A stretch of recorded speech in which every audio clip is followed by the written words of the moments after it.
Right then, let's talk about the Garmin Fenix 8 because yes, it is brilliant. Yes, it is tough and also it makes you feel like you could accidentally sign up for an Ironman and actually survive it. But that does not mean that you should upgrade. And I think this is the problem with fitness tech these days. We see a shiny new thing, we get the itch, and then we convince ourselves it's going to transform our life. And I'm very guilty of doing this myself in the past. And it isn't.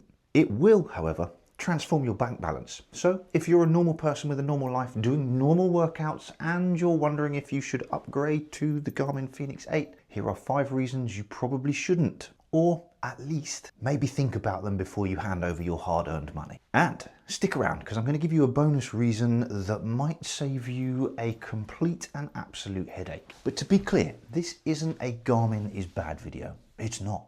The Garmin Fenix 8 is a brilliant watch. This is mine. I love it very much. I just don't happen to wear it at the moment because it doesn't fit my lifestyle. This video is a does it make sense for real life? Because most of us are not training for an ultramarathon. Most of us are training so that our jeans fit, our energy is better, and we don't pull a hamstring when putting our socks on. So if you're currently thinking, I need the Fenix 8, just pause for a few minutes. Let's talk about it. So then reason number 1, your current watch no doubt already covers 90% of your life. It is already doing the jobs that you want and need it to do. If you're tracking steps, doing gym sessions, the odd walk maybe, a run here and there, a bit of cycling, a bit of sleep tracking, you're basically covered. And this is where I think we can get it a bit twisted. We think we need more features, but what we actually need is more consistency. A new watch, it's not going to make you go to the gym.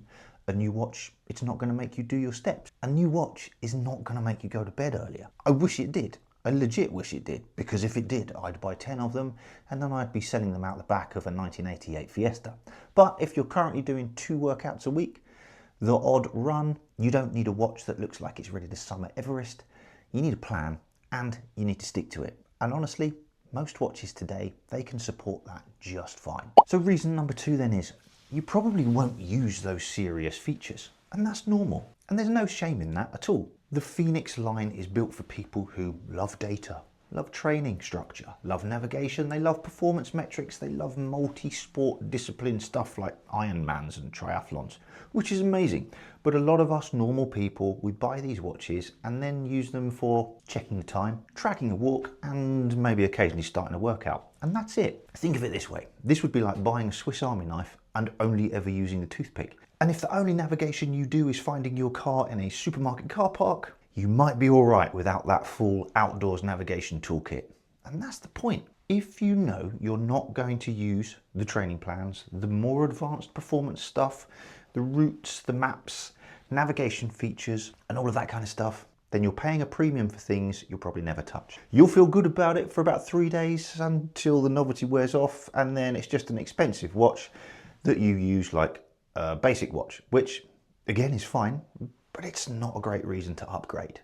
And the third reason then, these things, they can be overkill on the wrist for daily life. Now listen, some people love a big rugged watch, but I do. It looks cool, it feels solid, it gives you that I might climb a mountain later energy. But using it as a daily driver means you actually want to wear it all day. At work, when you're on the sofa, in bed, when you're at the gym, and for some people, a chunky, rugged watch, well, that can feel like wearing a small kettlebell on your arm. You know what I mean? You put on a hoodie and it gets stuck. You take a jumper off and the watch seems to come with it. You go to scratch your nose and accidentally you're smacking yourself in the face. Okay, that's a bit extreme, but you get the idea.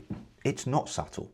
Some watches will disappear on the wrist. The Fenix, it doesn't disappear. The Fenix turns up early and it asks, right then, how much are we bench pressing today? So if you prefer a slimmer watch or you want something that looks a bit more normal day to day, then upgrading to something like this might actually make you wear it less. And if you wear it less, you're going to track less. If you track less, that data is going to get worse, and then the whole thing just becomes pointless. Reason number 4, and it's the money. I know, boring, right? But we're middle-aged and probably a little bit older now, so we have to talk about money as if we're adults. The question these days is not, can you afford it? The question is it worth it for you? Because if your current watch is already fine, what are you actually gaining? And here's the reality. That upgrade money might do more for your health and fitness somewhere else. For the cost of a new watch, you could, for example, get a decent pair of running shoes that stop your knees from sending complaint letters. Pay for a few PT sessions so you actually have a plan to follow. Get your bike serviced, or even buy a new bike. This is not a cheap watch. You can buy a bike for the cost of this. Or you could sort out your mattress so you sleep like an actual human. Book a trip to reduce stress and come back feeling like a new person. Or you could in fact spend it on the one thing that genuinely improves recovery, going to bed. And that's free, but it's emotionally expensive. Because the watch can tell you slept badly, but it can't physically drag you away from Netflix. All right, reason number 5 then, you might be chasing the wrong solution here. Habits will always beat hardware. So a new watch, it will feel like progress. It will feel productive. It feels like you're doing something, but it is often just a distraction, because results come from doing the boring basics consistently, not from buying new hardware. And this is where I bring in my simple fitness blueprint, for example, because if you're not nailing these 4 things, upgrading your watch is like putting racing tires on a car that doesn't have any petrol in it. And my blueprint will cover the 4 basics: sleep, hydration, meal composition, daily activity. That's it. 4 actionable points you can start to work on right now. So if you're sleeping badly, drinking no water, eating whatever you can grab and doing 2,000 steps a day max, a new watch is not the solution for you. That's like buying a frying pan when you never cook. The watch can't outwork a week of bad sleep, minimal water, and I'll just grab a coffee for breakfast. So before you upgrade, ask yourself, am I doing the basics?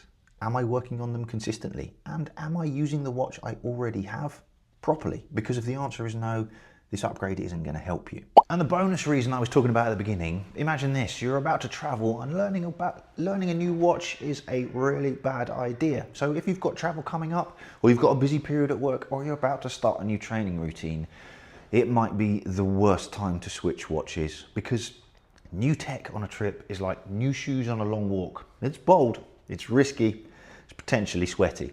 And this matters for us, for me and Zoe, because we've got another trip coming up. We're traveling off to the Maldives very soon, and after that we're going to be posting up our Maldives vlog series on fitness, travel and tech. So imagine this: you're at an airport, it's early, you've got your coffee in one hand and your passport in the other, you're already slightly stressed, and your watch is doing something weird. Nothing says relaxing holiday like standing in the hotel room at 6 AM trying to work out why your watch thinks you're cycling either. That's just a random one.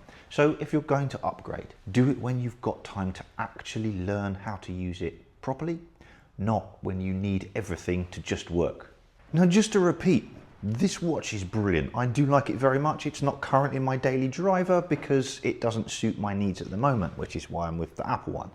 This video is about be honest about your life, because for some people the Fenix 8 is perfect. If you're training loads, you love the data, you're outdoors, you want one watch that does everything, amazing.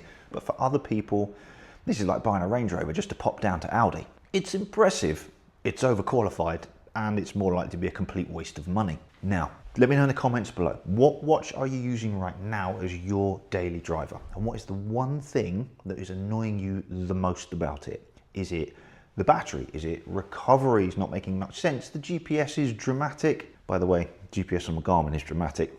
Or is your watch just, I don't know, a little bit needy? And if you would like more real life tech, travel and fitness content without the spec sheet waffle, hit subscribe, because Zoe and I have got our Maldives trip coming up and we're going to be using our travel tech properly.